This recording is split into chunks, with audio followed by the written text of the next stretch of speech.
संध्याकाळच्या वेळी राधिका गरम गरम जेवण बनवत होती आणि बाहेर राधिकाची नणंद आणि नंदाचा नवरा जेवण करत होते. शिवाय ते त्यांना जेवण पण वाढत होते. राधिकाची 12 वर्षाची मुलगी तनू पण राधिकाची मदत करत होती.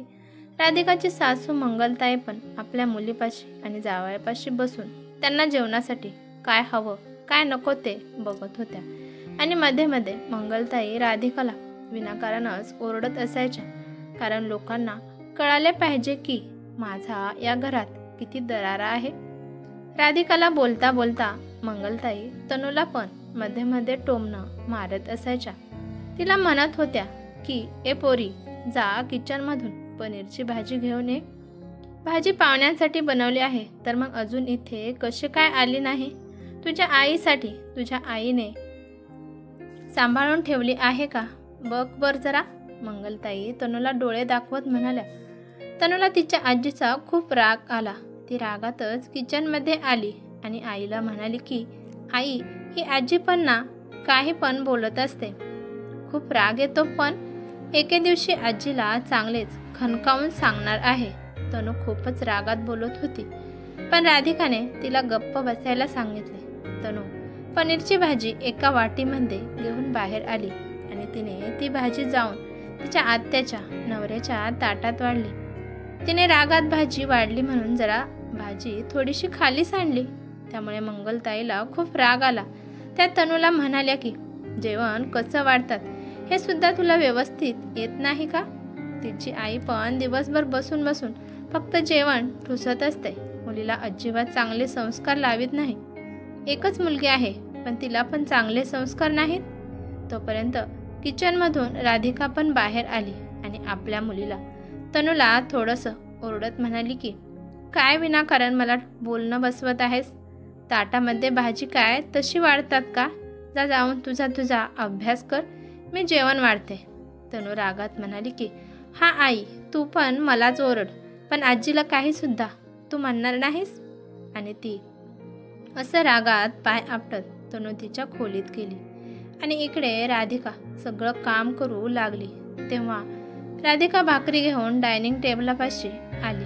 तेव्हा तिची नणंद सायली तिला म्हणाली की वहिनी, तनूला अजिबात वळण नाही, बघितलंस का? मग कशी माघारी बोलत होती.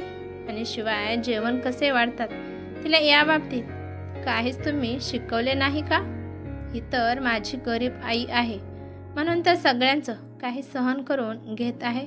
जर माझ्या आईच्या जागी माझी सासू असते तर तुम्हाला कळाले असते. सायलीचे बोलणे ऐकून तिचा नवरा तिच्या काही आश्चर्याने पाहू लागला, पण सायलीने तिच्या नवऱ्याकडे रागाने पाहिले आणि मग तो शांतपणे जेवण करू लागला. आणि आपल्या नणंदच्या नवऱ्याचं वागणं पाहून राधिका गालातल्या गालात हसू लागली. कोण कोणाला संस्कार शिकवत आहे हेच कुणाला काही कळत नव्हते. त्यामुळे ती स्वयंपाक करायला आतमध्ये निघून जाते. नणंद आणि नंदा जेवण करून आता उठले होते. तोपर्यंत राधिकाची लहान जाऊ श्रद्धा आणि लहान दीर किरण दोघे पण कामावरून आले. आल्या आल्या किरण आणि श्रद्धा नणंदबाई आणि त्यांच्या नवऱ्यासोबत गप्पा मारू लागले. गप्पा मारता मारता किरण त्याच्या आईला म्हणाला की आई, आज तर खूप भूक लागली आहे, म्हणून पटकन जेवायला वाढ. मंगलताई म्हणाल्या की जर खूपच भूक लागली आहे तर भुकेला का बसला आहे? पटकन जेवण कर, पटकन हातपाय तोंड धुवून ये, मी मोठ्या सुनेला जेवायला वाढायला सांगते. असं म्हणून मंगलताईने राधिकाला आवाज दिला. राधिका तिच्या लहान जावेला आणि दिराला आणि सासूला जेवण वाढू लागली. तोपर्यंत लहान जाऊ म्हणाली की शुभम कुठे आहे? अजून ट्युशनवरून घरी आला नाही का? ठीक आहे, मीच त्याला घेऊन येते. असं म्हणून श्रद्धा तिच्या मुलाला आणायला चालली. तोपर्यंत मंगलताई म्हणाल्या की अगं, तू का चालली आहेस? तू कंटाळून आली आहेस ना? हे काम मी तनूला सांगते, अशी पण ती कोणत्याच कामाची नाही. तनूला आवाज देऊन मंगलताईने शुभमला आणायला सांगितले. तोपर्यंत राधिकाने तिघांना जेवायला वाढले. शुभम थोड्याशाच अंतरावर ट्युशनला जात होता, म्हणून तनू लगेचच त्याला घेऊन घरी आली. शुभम आल्यानंतर मंगलताईंनी त्यांच्या सोबतच त्याला जेवायला बसायला सांगितले. तनू शुभमची बॅग त्याच्या खोलीमध्ये ठेवून आली आणि नंतर किचनमध्ये गेली. किचनमध्ये गेल्यावर तनू राधिकाला म्हणाली की आई, मला पण भूक लागली आहे, मला पण जेवण दे ना. राधिकाने तिच्या डोक्यावरून हात फिरवला आणि म्हणाली की हो बाळा, देते, तू इथेच बस, मी तुला वाढते. आणि तिला किचनमध्ये जेवायला सांगितले, कारण तिला माहीत होते बाहेर जर तनूला जेवायला बसवले तर जेवण करताना तिला सारखे उठवतील आणि जेवताना उठवलेलं राधिकाला अजिबात आवडत नाही. मंगलताईला 2 मुले आहेत, एक म्हणजे किरण आणि दुसरा मोठा मुलगा राहुल. किरणची बायको श्रद्धा आणि तिचा मुलगा शुभम आणि राहुलची बायको म्हणजे राधिका आणि त्यांची मुलगी तनू, असा त्यांचा परिवार आहे. आणि शिवाय मंगलताईची मुलगी सायली हिचे 2 वर्षापूर्वी लग्न झाले आहे आणि 6 महिन्यातून ते 2-3 वेळा तिच्या माहेरी येत असते. शिवाय राधिकाचा नवरा राहुल हा कामानिमित्त बाहेर राहतो आणि तो महिन्यातून एकदाच घरी येतो. मंगलताईने कधीच राधिकाला तिच्या नवऱ्यासोबत पाठवले नाही, नेहमी तिला स्वतःपाशीच ठेवत होत्या. पहिल्यांदा तर त्या म्हणत होत्या की मी घरात एकटी कशी राहू शकते, परंतु जेव्हा त्यांच्या लहान मुलाचं लग्न झालं तरी पण त्या राधिकाला राहुल सोबत लावण्यासाठी तयार नव्हत्या. राहुल खूप वेळा त्याच्या आईला म्हणाला आहे की मी राधिकाला आणि तनूला माझ्यासोबत घेऊन जातो, परंतु मंगलताई यासाठी तयार नव्हत्या. जेव्हा पण राधिकाला नेण्याचा विषय निघत होता तेव्हा काहीतरी बहाणा करून मंगलताई मुद्दाम रडत असायच्या. त्यामुळे राधिकाला मजबुरीने येथेच राहावे लागत होते. पण सासूपाशी राहून पण राधिकाला आणि तिच्या मुलीलाच टोमणे ऐकावे लागत होते. दिवसेंदिवस तनूला पण मंगलताई खूपच टोमणे मारत होत्या. पण यामध्ये त्या विसरल्या की त्यांना एक मुलगी आहे. पण आता तनू मोठी होऊ लागली होती. तिला आता काही गोष्टी समजू लागल्या होत्या. त्यामुळे ती चुकीच्या गोष्टीला विरोध करत होती. त्यामुळे मंगलताई आणि तनू या दोघींच्या मध्ये 36चा आकडा निर्माण झाला होता. राधिकाला मुलगी आणि श्रद्धाला मुलगा होता. त्यामुळे मंगलताई या दोघींमध्ये दुजापणा करत होत्या. त्या नेहमी श्रद्धालाच जास्त किंमत देत होत्या. श्रद्धाने या घराचा वंश दिला आहे, त्यामुळे श्रद्धा त्या घरात महाराणीसारखी राहत होती. तिला कोण जास्त काम पण सांगत नव्हते. तिला काही सगळं आयतं मिळत होतं. मुलगा शुभम जन्मल्यावर पण तिने 3 महिने झाल्यावर तिने लगेचच ऑफिस जॉईन केलं आणि पाठीमागे शुभमला मंगलताई, तनू आणि राधिका सांभाळत होते. सकाळी 9 वाजता श्रद्धा आणि तिचा नवरा कामाला जात होते. ते संध्याकाळी 6 वाजताच घरी येत होते. राधिकाने जेवण वाढले होते. सगळे जेवण करत होते. 2-3 वेळा भाजी घेऊन पण श्रद्धा अजून एकदा भाजी मागत होती. आता कढईत फक्त राधिकापुरतीच भाजी राहिली होती. तरी पण श्रद्धा वारंवार भाजी मागत होती. जर भाजी नाही दिली तर सासूबाई हंगामा करतील हे राधिकाला समजत होतं. म्हणून तिने राहिलेली भाजी पण श्रद्धाला दिली. तोपर्यंत शुभम पण म्हणाला की मला पण भाजी पाहिजे आहे. पण राधिका म्हणाली की नाही, आता सगळी भाजी संपली आहे. राधिकाचं बोलणं ऐकून श्रद्धा म्हणाली की अहो ताई, 2 किलो पनीर मागवले होते, एवढे पनीर कसे काय संपले?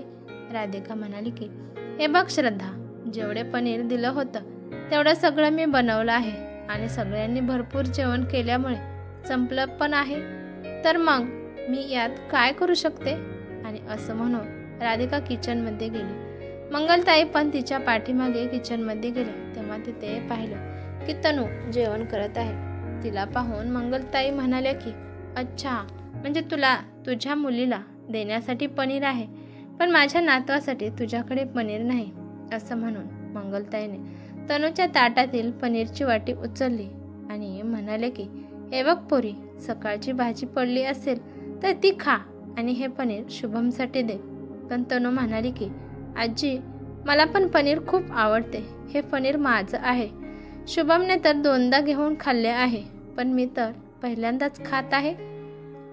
तनूचं बोलणं ऐकून मंगलताईने एक जोरदार कानाखाली तनूला लावली आणि म्हणाले की मूर्ख कुठली, माझ्या नातवाचं जेवण मोजत आहेस? बसून बसून माझ्या नातवाच्या जेवणाकडे पाहत आहेस. त्यामुळेच तर माझा नातू सुधारत नाही. तुझीच त्याला नजर लागत आहे. तनू गालावर हात ठेवून रडू लागते आणि मंगलताई पनीरची वाटी घेऊन बाहेर गेल्या. आता मात्र राधिकाला खूप राग आला. ती मंगलताईच्या पाठीमागे गेली आणि म्हणाली की, सासूबाई, हे काय लावलं आहे? तुम्ही जेवण करत असलेल्या माझ्या मुलीला मारले पण आहे, शिवाय तिच्या ताटातील पनीरची वाटी पण उचलून घेऊन आला. मंगलताई राधिकाला म्हणाले की, ओहो, आज तुझे खूपच तोंड चालू लागले आहे. तू मुलीची आई आहेस, त्यामुळे गप्प बस. त्यामुळे जास्त बोलण्याची तुझी लायकी पण नाही. बस सासूबाई, आता अजून नाही. मी आता काही सुद्धा तुमचं बोलणं सहन करू शकत नाही. हे बघा सासूबाई, माझ्या नावाची जी पनीरची भाजी होती ती पण मी श्रद्धाला दिली, तरी पण तुम्हाला ते दिसलं नाही. आणि शिवाय तुम्ही माझ्या मुलीचं जेवण घेऊन पण तुमच्या नातवाला देत आहात. माझं आणि तनूचं जेवण नेहमी तुम्हाला का टोचत असतं? हे बघ राधिका, शांतपणाने तुझं किचनमधलं काम कर. जास्त तोंड चालू नकोस, नाहीतर खूप वाईट परिणाम होतील. हे बघ, भाकरी संपली आहे, त्यामुळे गुपचूप जाऊन भाकर बनव. राधिका म्हणाली की, नाही, मी अजिबात भाकर बनवणार नाही.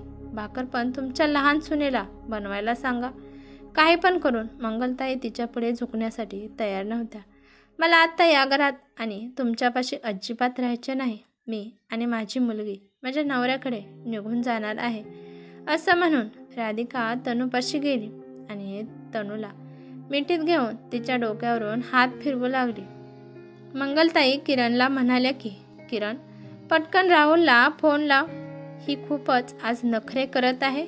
माझा मुलगा आहे म्हणल्यावर तो माझंच ऐकत असतो. पण अचानक एक आवाज आला नाही आणि आई, आज तुझा मुलगा तुझं काही सुद्धा ऐकणार नाही. दरवाजात राहुलला उभं राहिलेलं पाहून सगळेच दंग झाले आणि सगळ्यांचे चेहरे पांढरे पडले. मंगलताई तर एकदम दंग झाल्या होत्या. त्या म्हणाल्या की, अरे बाळा, तू कधी आलास? मी तर तुला पाहिलं पण नाही. आई, मी तेव्हाच आलो जेव्हा तू माझ्या बायकोला आणि मुलीला खाण्यावरून टोमणे मारत होतीस. अरे राहुल, तुला माहीत नाही, ही मोठी सून. पुढे मंगलताई बोलणारच होत्या, पण राहुलने हाताच्या इशाऱ्याने आईला गप्प बसायला सांगितले आणि म्हणाला, बास आई, मी माझ्या डोळ्याने आणि कानाने ऐकले आहे. त्यामुळे माझ्या परीने मला समजवण्याचा अजिबात प्रयत्न करू नकोस. हे बघ आई, आता या घरात तू तुझ्या छोट्या मुलासोबत आणि सुनेसोबत, नातवासोबत आनंदाने राहा. मी माझ्या बायकोला आणि मुलीला कायमचे इथून घेऊन जाणार आहे. मी जर माझ्या लेकरांसाठी, बायकोसाठी बाहेर राहून एवढं कमवत आहे आणि इथे खाण्यासाठी तडपावं लागत आहे, तर माझा काम करून काहीच फायदा नाही. राहुलचा छोटा भाऊ किरण काहीतरी बोलणारच होता, पण राहुलने त्याला बोलूच दिले नाही. तो म्हणाला, एवढे दिवस तू काही बोलला नाही, तर मग आत्ता बोलून काहीच उपयोग नाही. तूच विचार कर किरण, जर माझ्या तनूच्या जागी तुझा शुभम असता तर मग तू काय केले असते? राहुल बोलणं ऐकून किरणने लाजेने खाली मान घातली. त्या क्षणी राहुल राधिकाला आणि तनूला घेऊन तेथून निघून गेला. इकडे राधिका निघून गेल्यावर मंगलताईला राधिकाची किंमत कळाली होती. आता छोट्या छोट्या गोष्टींसाठी घरात चर्चा होऊ लागली होती. मंगलताईने एक कामवाली बाई लावली होती, पण ती व्यवस्थित काम करत नव्हती, म्हणून श्रद्धाला जॉब सोडून घरीच बसावे लागले. यावेळेस जेव्हा मंगलताईचे लेक आणि जावई घरी येत होते, तेव्हा त्या घरात अजिबात त्यांचा दरारा आहे असं दाखवून देत नव्हत्या, कारण त्यांची लहान सून त्यांचा एक पण आगाऊ शब्द ऐकून घेत नव्हती. ही कथा तुम्हाला कशी वाटली ते मला कमेंट करून नक्की सांगा. कथा आवडली तर लाईक शेअर नक्की करा आणि चॅनलवरती नवीन असाल तर सबस्क्राईब करा.